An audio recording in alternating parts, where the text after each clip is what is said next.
3 فيتامين مهمين لحياتك جدا سواء ست او راجل، اهمهم واشهرهم كلنا عارفين واتكلمنا عنه كتير فيتامين دي. فيتامين دي من اهم الفيتامينات اللي انت لو راجل او ست لازم تاخدها، وخاصه في الفيميل، لان احنا عندنا نقص شديد جدا في نسبه السيدات، في نقص عندها نقص فيتامين دي، فلازم ناخده لان احنا بنلبس كم طول اليوم، والمصدر الاساسي للفيتامين ده الموجود في الشمس، فاحنا محتاجين لو انا مش بتعرض للشمس فترات طويله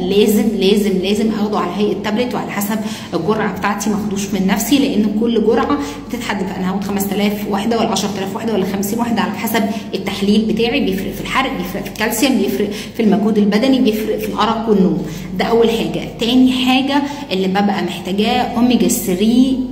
من الفيتامينز المهمه جدا جدا جدا جدا، مضاد اكسده، مضاد للالتهابات، بيقوي المناعه بتاعتي، بيعلي الحرق، بيحافظ على صحه القلب، بيقلل الكوليسترول الضار.